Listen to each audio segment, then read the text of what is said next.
Voilà. Bonjour Orlane. Bonjour Valérie.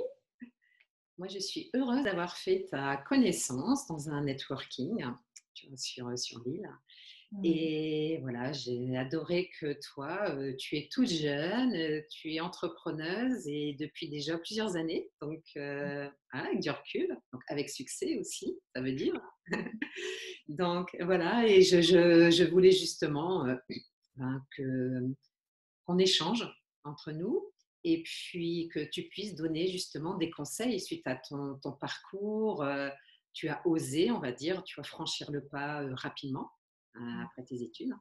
Et donc, voilà. Donc si tu peux partager des conseils justement à donner en fonction de ton expérience qui est déjà bien assise dedans.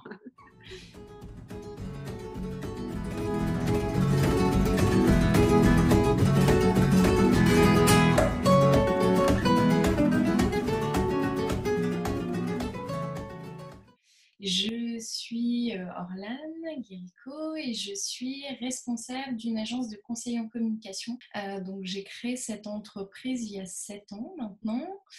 Euh, Entreprise que j'ai créée rapidement à la suite de mes études, pour pas dire dans la dernière année de mes études.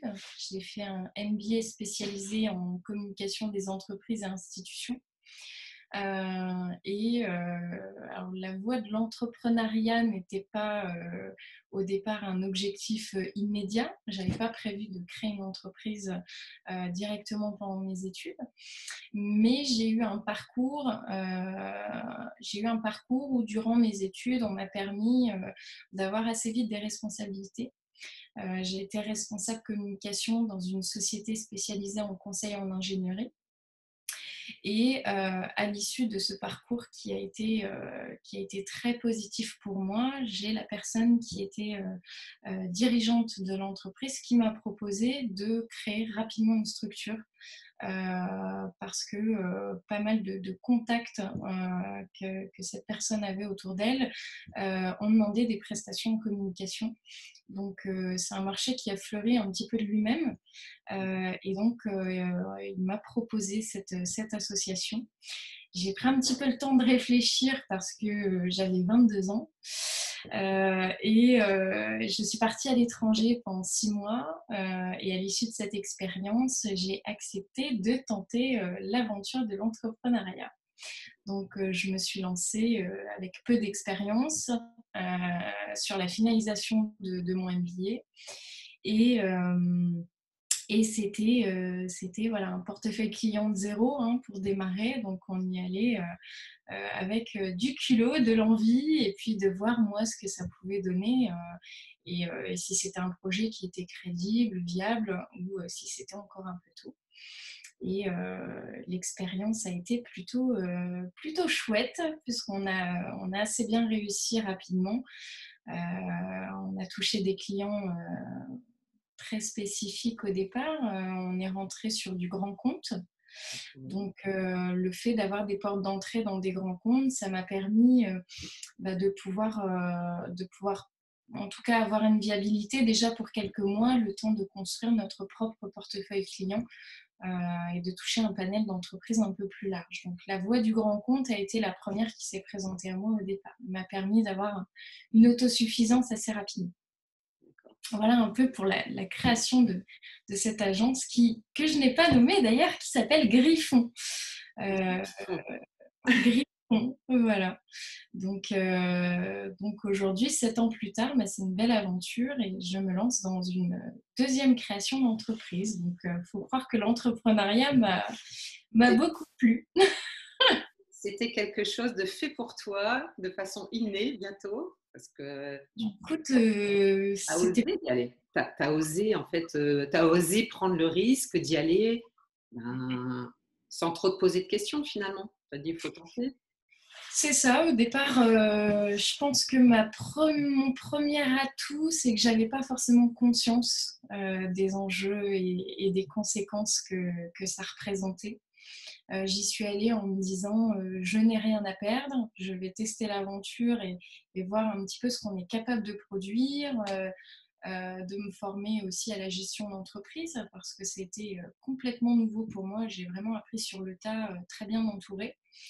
Mais voilà, je pense que le premier atout que j'ai eu au départ, c'est de ne pas me rendre compte finalement de ce que ça représentait et de dire bah, j'y vais et puis on verra.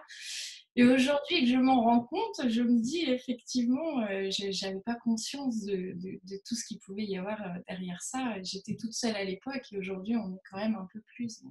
Et ça, tu vois, ça prouve bien qu'en fait, on est capable de faire les choses. Ouais.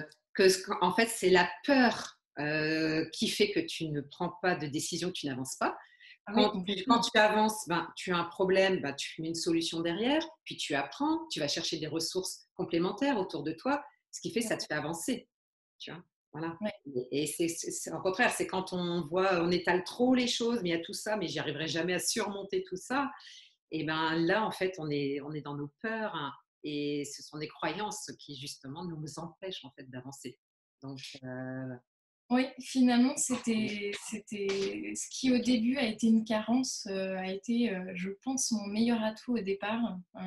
J'avais pas de pression et pas beaucoup de stress parce que on s'est rapidement testé et je me suis dit bah, si ça fonctionne pas, c'est pas grave, je ferai autre chose. Et puis c'est un début de plein de choses. Et puis finalement, je me suis engouffrée là-dedans avec passion et j'ai rencontré des personnes géniales. Aujourd'hui, j'ai une équipe géniale avec moi qui me suit dans toutes nos folies. Donc, non, c'est une belle aventure et qui nous donne envie de créer une deuxième structure. Donc, c'est très positif. bon, super. Alors, donc suite à ton expérience quand même de tes 7 ans dans l'entrepreneuriat, hein, Ouais. donc qu'est-ce que tu pourrais nous dire en 3 pépites? Alors, trois bons conseils que je pourrais donner. Le premier, ce serait d'accepter de plonger dans le grand bain. C'est-à-dire que quand bon, la première fois que j'ai créé une entreprise, je n'avais pas conscience de tout ça. Là, aujourd'hui, on crée un deuxième projet qui s'appelle Hocus Pocus et qui a pour but de valoriser du produit. Hein. Moi, je suis dans le service. Aujourd'hui, on valorise du produit puisqu'on crée une application qui est dédiée à la facilitation dans la gestion des réseaux sociaux. Donc pour des entrepreneurs, indépendants, créateurs d'entreprises, dans le but de rendre les réseaux sociaux accessibles à tous, en tout cas d'un point de vue stratégique. Donc on travaille ardemment là-dessus. Aujourd'hui, j'ai conscience de ce que représente la création d'une entreprise et je pense qu'on a beau tout planifier, on prévoit tout, on anticipe tout, on essaie d'avoir les meilleures armes possibles pour démarrer ce projet. Mais il y a un moment, je pense que le premier conseil que je peux donner, c'est de lâcher prise et de dire de toute façon, il y a forcément une place qui doit être réservée à l'improvisation, une place qui doit être réservée à tout ce qu'on n'a pas pensé parce que le concept évolue, parce que le projet évolue, parce qu'on fait des rencontres au fil du parcours. Donc j'ai envie de dire, tu as beau... tu as beau vouloir tout prévoir, tu as beau vouloir essayer de faire les choses au mieux, de packager vraiment comme tu l'envisages, il y a un moment, il faut se lancer dans le grand bain et accepter de ne pas pouvoir tout maîtriser. Voilà. Donc ça, c'est psychologiquement, moi j'ai mis du temps hein, à intégrer que non, moi je suis assez carrée, j'aime que tout soit prévu, j'ai pas de place à la surprise. Donc aujourd'hui, ça fait partie de mon quotidien de savoir dire non, je peux pas tout gérer et finalement, on y prend vite goût aussi parce que plus on se laisse cette chance-là, plus on fait de belles rencontres et plus on accepte aussi de savoir se remettre en question et de repivoter si besoin. Ça. Et puis de savoir que de toute façon, c'est impossible de tout maîtriser parce qu'il y a toujours des aléas tout le temps. Voilà. Il n'y a pas un entrepreneur qui n'a pas d'aléas, qui n'a pas de problème, qui n'a pas d'imprévu. Et en fait, c'est ça la force de l'entrepreneuriat aussi, c'est de s'adapter en fait. Complètement, oui. Okay. Deuxième petit conseil, je pense qu'il est important de rester soi-même et de ne pas oublier de prendre soin de soi. Rester soi-même parce que plus on est fidèle à ce qu'on est au quotidien, plus on va travailler avec des clients qui nous ressemblent. Au départ, on a tendance à se dire, je démarre mon activité, donc je veux travailler avec un maximum de personnes, avec tout le monde, qui est prêt à travailler avec moi. Et finalement, la question, elle n'est pas là. Elle est réellement de se demander avec qui on souhaite travailler. Parce qu'il faut être capable de dire non. C'est un projet qui pourrait être intéressant, mais ce n'est pas un client qui me correspond. En travaillant avec des personnes qui vraiment nous ressemblent en termes de valeurs, en termes de philosophie, de façon de fonctionner, on s'assure beaucoup plus de chances d'être dans une relation client positive et pérenne dans le temps. Et ça contribue à prendre soin de soi, prendre du temps pour soi, savoir se reposer sur soi-même et se demander où est-ce que je veux aller et pas forcément où est-ce qu'on veut bien m'emmener. Voilà, donc prendre soin de soi, de sa vision et bien réfléchir à là où on veut aller et pas hésiter à se remettre en question s'il y a besoin de réagencer les choses, mais rester soi-même jusqu'au bout et ne pas avoir peur de se présenter tel que l'on est. On ne peut pas plaire à tout le monde, ça c'est une évidence. Donc, savoir accepter de dire non pour travailler avec des personnes qui vraiment, avec qui ça match à 100%. Et je pense que c'est le meilleur moyen d'ailleurs de fidéliser des personnes avec qui on travaille. Et c'est vrai qu'en fait, il faut vraiment intégrer que on ne peut pas plaire à tout le monde et c'est refuser en fait un client, c'est pas dramatique en fait. Oui, Parce c'est que, ça. parce que des fois, ça peut être le client qui vous causera plein de problèmes et qui en plus ira dire derrière que en fait, vous n'êtes pas bien. Enfin, il ne mettra pas des bons conseils sur vous derrière. Alors que, donc, c'est vrai que c'est pas évident de dire non à un client. Mais si on reste nous-mêmes justement et qu'on veut être en accord avec nous-mêmes et avec le client, et voilà, des fois, il faut savoir vraiment Ouais. Moi, choisir. quand j'ai créé cette première entreprise, j'avais 22 ans. Je suis une femme avec un très faible réseau et peu de références. Donc, je suis arrivée en me disant, mais refuser un client, mais c'est inenvisageable. C'est déjà compliqué de convertir au vu du peu de références qu'on a. J'avais beaucoup d'idées, beaucoup d'envie, beaucoup de motivation. Et on a fidélisé très vite, mais je ne me voyais pas du tout me permettre de pouvoir dire non, je refuse un client. Et en fait, ça a été ma plus grosse erreur au début. Je pense qu'on se cherche aussi en tant que chef d'entreprise, de savoir qu'est-ce qui nous plaît, qu'est-ce qui ne nous plaît pas, qu'est-ce qu'on veut devenir.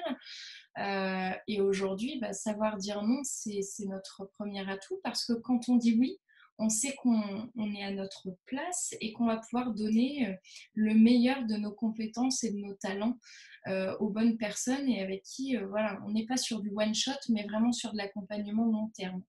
Donc, savoir dire non, c'est un gain d'énergie à la fois technique au niveau des compétences, mais aussi psychologique.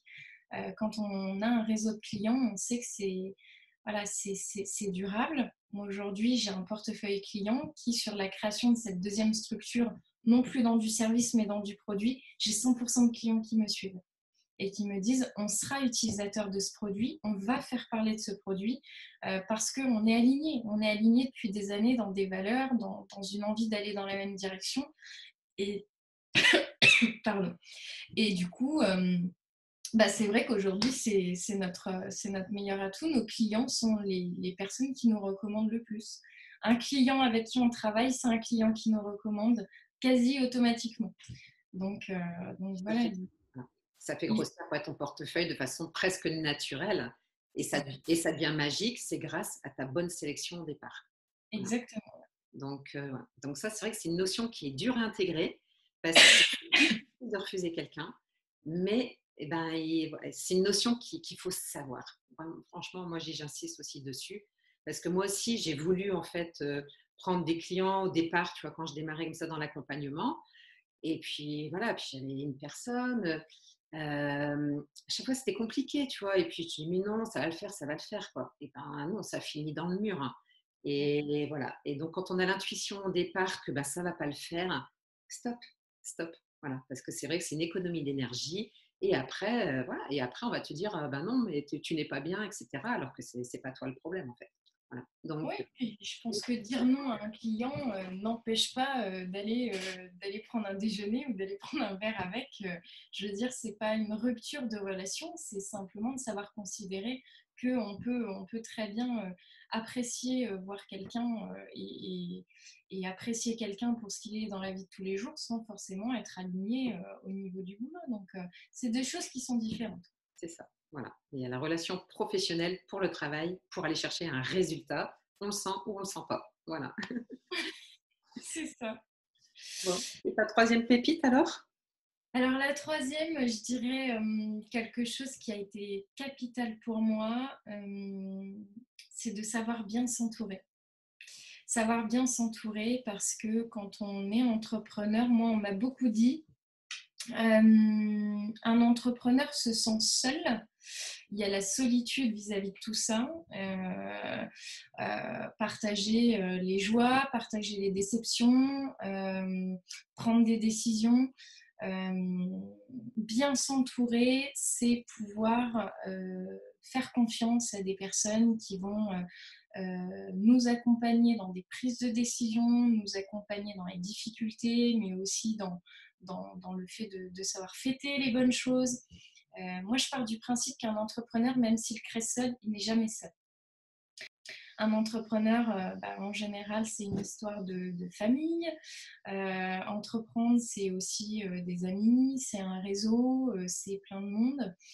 Euh, il faut il faut penser à bien s'entourer dès le départ, même si on crée seul, que ce soit au niveau des compétences, hein, que ce soit sur de la comptabilité, sur le juridique, que ce soit sur des compétences techniques vis-à-vis du métier, en des personnes en qui on a réellement confiance.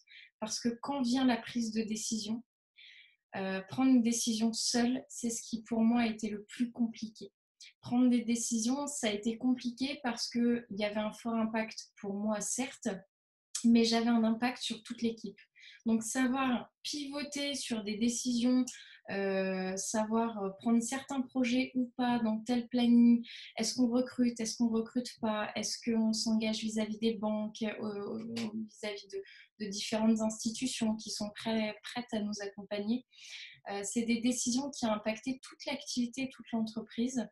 Et j'ai la chance, moi, même si j'étais décisionnaire au niveau de l'entreprise, de ne jamais avoir pris finalement ces décisions seule. J'ai d'une part un co-gérant qui a intégré l'entreprise peu de temps après la création et qui a tout de suite intégré le poste de direction avec moi et qui a été un soutien finalement indispensable dans une vision différente, complémentaire à la mienne en termes de compétences et d'approche, mais avec les mêmes valeurs. Et je pense que ça a été pour moi un vrai booster de dire faut accepter de se dire on n'est pas tout seul.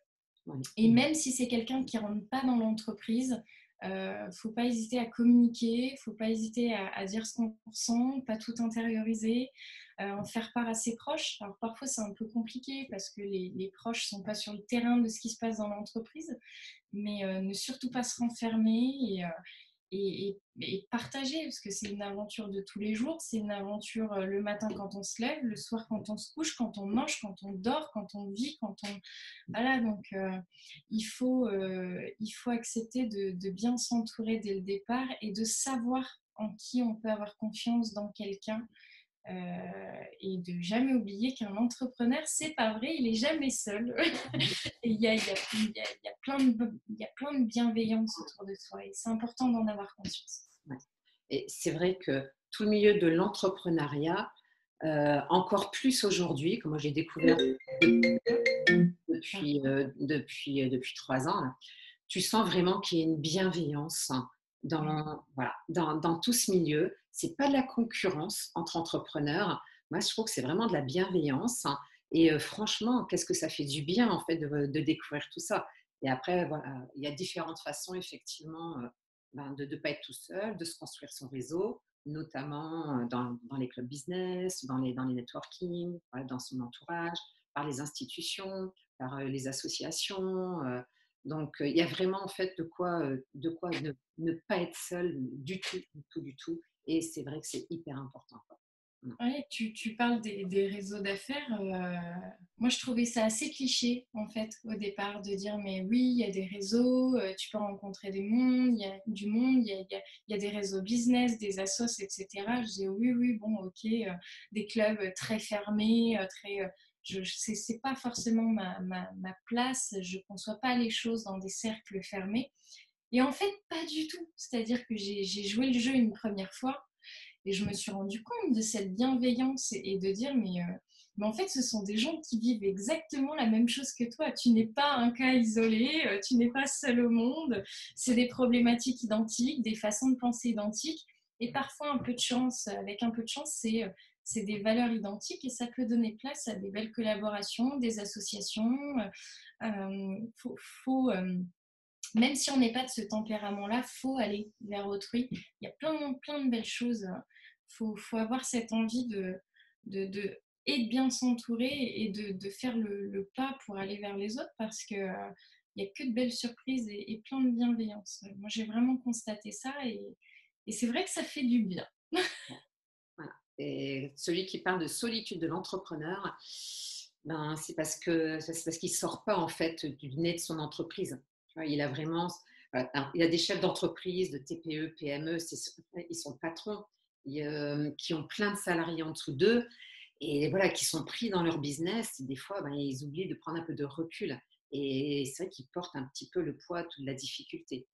Mais on retrouve justement plus tous les entrepreneurs qui se bougent, on va dire, justement quand on est tout seul ou tu vois, on a juste un ou deux ou trois salariés, on n'est pas dans les grosses TPE, PME. Et voilà, et ça, il y en a vraiment, il y en a plein en fait de personnes Ouais. comme ça. Et c'est vraiment se constituer vraiment voilà, son réseau, sortir. Et puis quand on parle, on a toujours des idées qui viennent, on prend des idées de l'autre. Voilà, c'est franchement, c'est productif. Hein, Ouais. c'est productif. Ouais, complètement, je suis d'accord.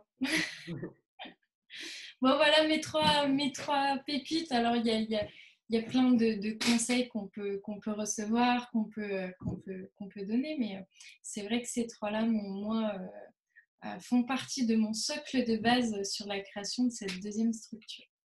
Ok. Ben, merci Orlane pour ce partage. Merci à toi, avec plaisir. Belle vie à ton deuxième bébé, on va dire, qui arrive, ton nouveau projet. Ouais, ouais. Bah, je Voilà. vous invite à aller, on va l'annoncer d'ici peu officiellement sur le web, les supports, etc. Ça s'appelle Hocus Pocus. Il est porté par Armand, Xavier et moi-même. Donc, si vous avez envie d'en savoir plus, bah, n'hésitez pas, ce sera avec plaisir. Et je te souhaite moi aussi également plein de succès dans tes super projets parce que ça bouge et il y a plein de belles choses. Donc j'invite tout le monde à te suivre. C'est vraiment super intéressant et je vais m'empresser d'acheter ton bouquin dès qu'il sort parce qu'au vu des excellentes critiques qu'il a, je pense que ça va être un grand plaisir. Ah, merci Orlane. Et puis je mettrai aussi le lien, tu me donnes des liens, on va mettre des liens voilà, qu'on retrouvera dans le livre, la vidéo. Ça marche, pardon. Ouais, c'est le téléphone qui sonne tout le temps. Prendre du temps pour soi. Bon, ça marche. Bah écoute, merci beaucoup. Et puis bah, à très bientôt. Et plein de belles aventures pour la suite.